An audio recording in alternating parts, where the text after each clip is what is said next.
Bapak, Ibu, dan saudara-saudari yang dikasihi Tuhan, Shalom. Yahoo.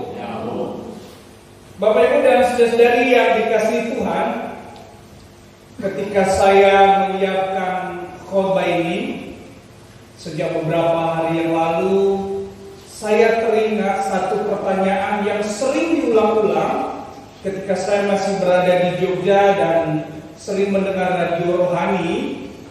Ada salah satu penyiar yang selalu menyampaikan pertanyaan ini hampir setiap kali ia menyampaikan siarannya. Pertanyaannya sederhana, yaitu sudahkah engkau mengasihi orang lain hari ini? Sudahkah Anda mengasihi orang lain hari ini? Itu terus diulang setiap kali ia siaran. Ketika saya menyiapkan khotbah ini, lalu saya teringat pertanyaan itu dan berpikir bahwa pertanyaan ini pertanyaan sederhana, tetapi maknanya sangat dalam. Sederhana menanyakannya atau mengucapkannya, tetapi melakukannya ini luar biasa. Ini dalam karena mengingatkan kita soal apa yang harus kita lakukan sebagai orang Kristen di dalam kehidupan kita setiap hari. Dan ini yang menjadi tema kita pada pagi hari ini adalah kasih sebagai perintah baru. Mari kita baca bersama-sama 1, 2, 3. Kasih sebagai perintah baru. Mungkin Bapak Ibu berkata, aduh Pak, ini kan baru pagi-pagi nih Pak. Tadi pagi bangun, mandi, sarapan, lalu buru-buru berangkat ke gereja. Jadi kalau saya ditanya pagi ini, sudahkah Anda mengasihi orang lain? Ya saya belum sempat Pak mengasihi. Kan pagi-pagi, baru pagi-pagi belum selesai satu hari. Oke, baik. Pertanyaannya saya tingkatkan. Sudahkah Anda mengasihi orang lain minggu ini? Sudahkah Anda mengasihi orang lain bulan ini? Sudahkah Anda mengasihi orang lain tahun ini? Yang bisa menjawab adalah diri kita sendiri. Kita akan bertanya, oh Tuhan, sungguhkah aku sudah mengasihi orang lain atau belum? Dan kalau sudah, seberapa banyak aku telah melakukan? Kasih ini bukan hanya himbauan, bukan hanya ajarkan yang apabila kamu melakukan, ya lakukan sesuatu kamu. Bukan hanya sekedar dihimbau, diajak, tapi ini perintah. Yang namanya perintah boleh ditolak atau enggak? Kalau menolak biasanya ada sanksi. Kalau murid-murid dikasih perintah, kalau menolak ada sanksi. Ini perintah, mengasihi ini adalah perintah. Bukan sekedar ajakan atau himbauan, tapi ini perintah sebagai orang Kristen.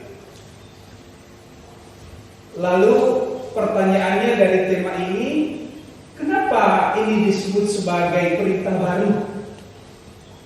Bukankah kasih ini sudah ada lebih dulu? Ketika kita misalnya lihat di dalam perjanjian lama, di dalam Ulangan pasal 6 ayat 5, di sana dikatakan, kasihilah Tuhan Allahmu dengan segenap hatimu, dengan segenap jiwamu, dan dengan segenap kekuatanmu. Lalu di dalam Imamat 19 ayat 18b dikatakan, kasihilah sesamamu manusia seperti dirimu sendiri. Dan di dalam ke-10 hukum Taurat yang diajarkan setiap hari kepada orang Israel, di sana juga bicara soal kasih. Hukum Taurat yang pertama sampai 4 itu bicara soal kasih manusia kepada Allah, dan hukum Taurat ke-6 sampai 10, 5 sampai 10 itu bicara soal bagaimana manusia mengasihi sesamanya manusia. Oh, ini sudah ada. Ajaran-ajaran mengasihi ini sudah ada sebelumnya. Tetapi kenapa Yesus sekarang bicara kepada murid-muridnya dan kepada kita pada hari ini, kasih ini perintah baru? Lalu unsur barunya di mana? Itu kan harus kita tanya. Loh, kenapa dibilang kasih adalah perintah baru? Lalu hal yang barunya di mana? Bapak Ibu dan saudari yang dikasihi Tuhan, ada 3 hal baru yang menjadi perenungan murid-murid Yesus waktu itu dan sekarang kepada kita hari ini. Yang pertama adalah kasih sebagai perintah baru. Ini bicara soal standar. Tolok ukur mengasihi, standar kita mengasihi. Dalam perintah yang lama itu, standar mengasihi itu adalah mengasihi dirimu sendiri. Dan itu betul, tidak salah.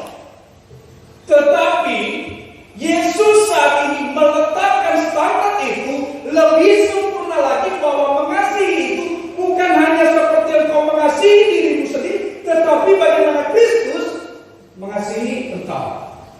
Itu yang tadi kita baca di dalam ayatnya yang ke-34.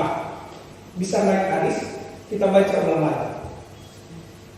Ayat 34, kita baca bersama-sama. 1, 2, 3. Aku memberikan perintah baru kepada kamu, yaitu supaya kamu saling mengasihi, sama seperti aku telah mengasihi kamu. Demikian pula kamu harus saling mengasihi. Standarnya bukan lagi soal standar kita mengasihi diri kita. Kenapa? Ternyata manusia mengasihi dirinya sendiri itu standarnya macam-macam, beda-beda. Ada orang yang betul-betul mengasihi dirinya, sehingga ketika ia diminta mengasihi orang lain, ia mengasihi seperti ia mengasihi dirinya itu, yang bagus itu, yang benar itu. Tapi jangan lupa, ada orang yang tidak peduli dengan dirinya sendiri, sehingga ketika ia diminta mengasihi orang lain, maka ia mengasihi dengan ketidakpeduliannya itu. Dia bilang, ya gimana saya bisa mengasihi orang lain? Mengasihi dirinya saja tidak bisa. Alias ia mengasihi dalam ketidakpeduliannya, dan dia berpikir ia berlaku naif. Ya saya mengasihi diriku kok, seperti ini aku mengasihinya. Aku tidak peduli dengan diriku, aku tidak peduli dengan kesehatanku. Maka kalau aku mengasihi dengan ketidakpedulian, ya itu standarku. Anak muda yang hobinya minum minuman keras, ia mengasihi dirinya, pikirnya memuaskan nafsunya, memuaskan dirinya dengan minuman keras. Lalu ketika ia mengasihi teman-temannya, apa yang dia lakukan? Ngajak, ayo kita minum-minum.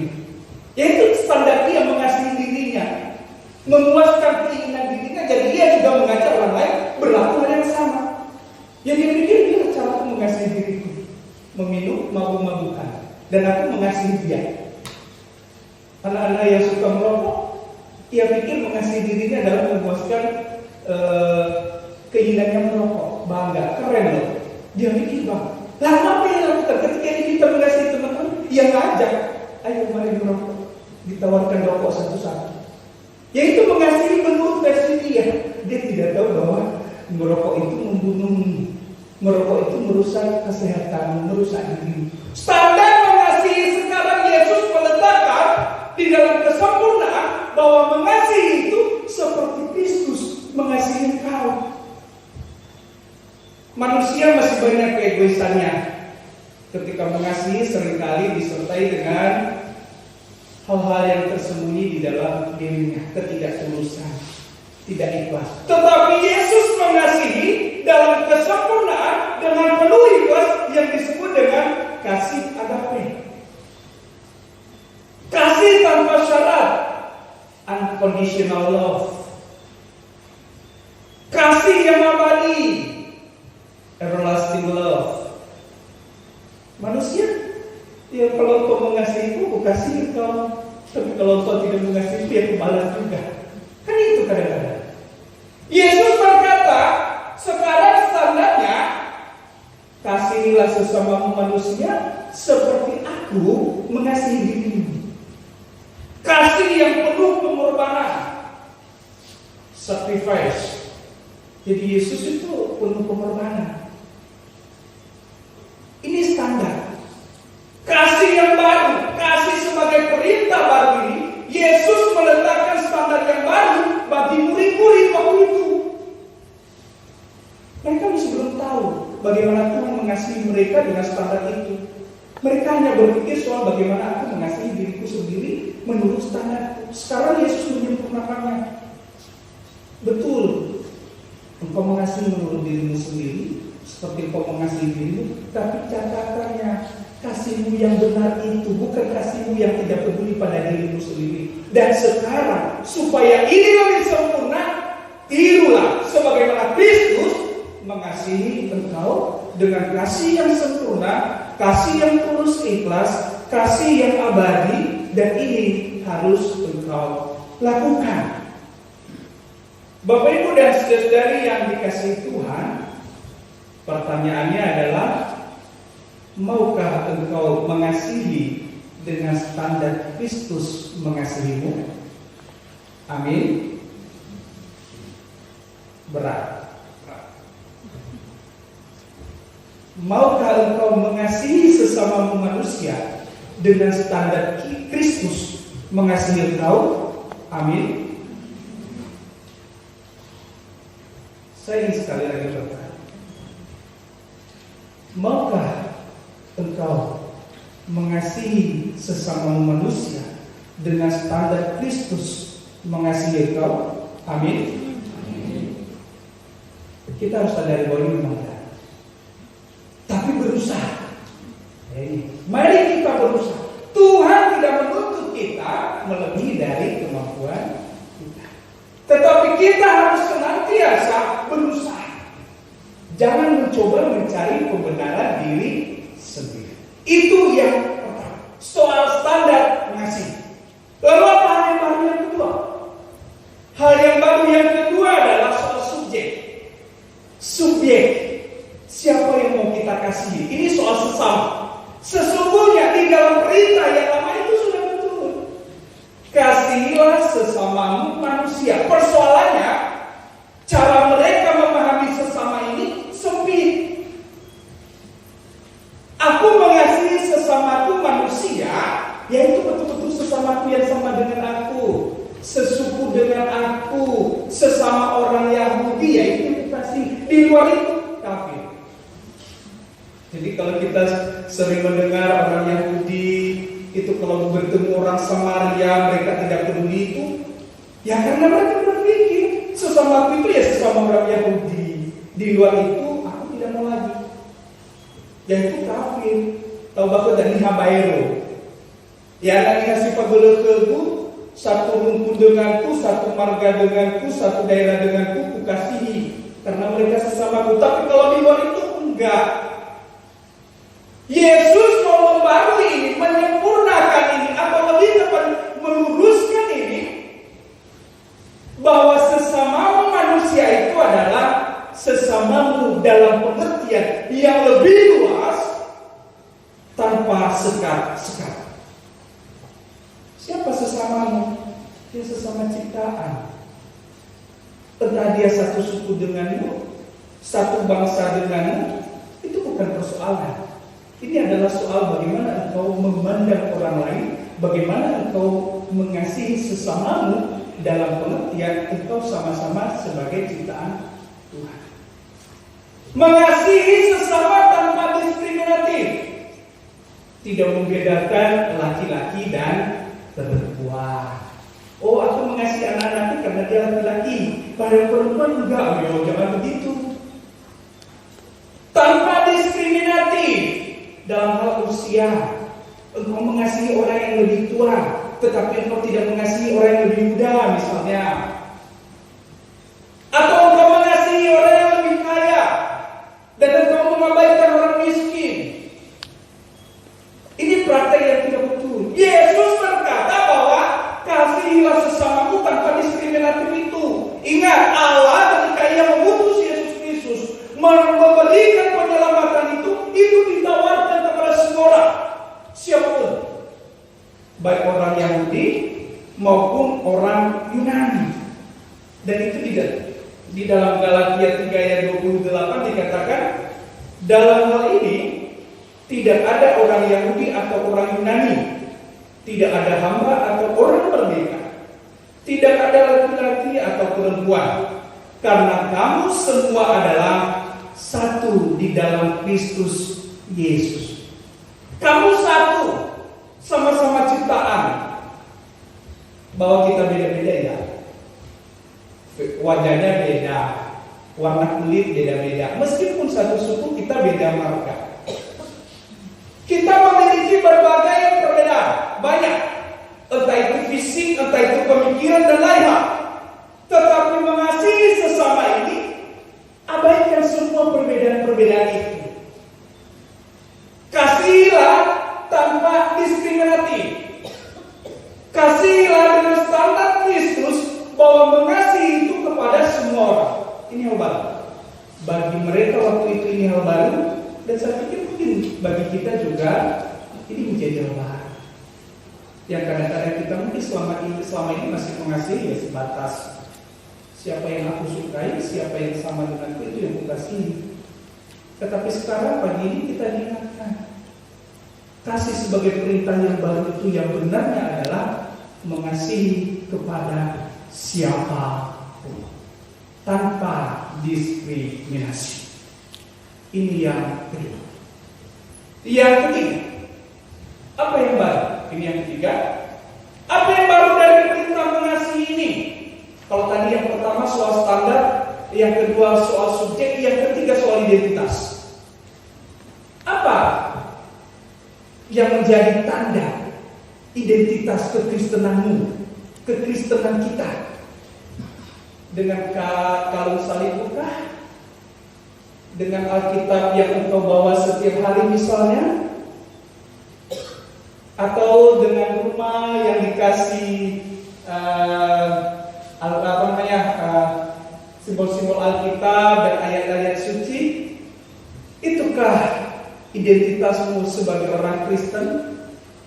Itu tidak salah. Tapi ada yang lebih baik dari itu, yang lebih substansi dari itu, yaitu bagaimana engkau memiliki kasih.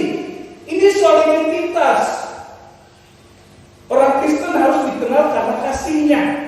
Bahwa engkau boleh kok, tidak dilarang memakai kalung salib, gelang-gelang salib dan segala macam. Tapi lengkapi, sempurnakan itu dengan kasihmu. Ini identitas, tanda dirimu bahwa kau memiliki kasih. Ini yang dikatakan di dalam ayatnya yang ke-35. Kita baca sekali lagi, ayat 35. 1, 2, 3. Dengan demikian semua orang akan tahu bahwa kamu adalah murid-muridku, yaitu jikalau kamu saling mengasihi. Saling mengasihi. Ada orang senang dikasihi, tapi gak mau mengasihi orang lain. Mungkin engkau tidak bisa membalas orang si A mengasihimu, si B tidak bisa membalasnya kepada si A. Tapi B ini masih bisa meneruskan kasih itu kepada C, D, E, F dan seterusnya. Saling mengasihi ini identitas kita, tanda diri kita. Yesus berkata, ya ini kalau engkau murid-murid itu, engkau harus saling mengasihi satu dengan yang lain. Bukan hanya sekedar simbol. Dan ini telah dibuktikan, dipraktikkan oleh jemaat mula-mula.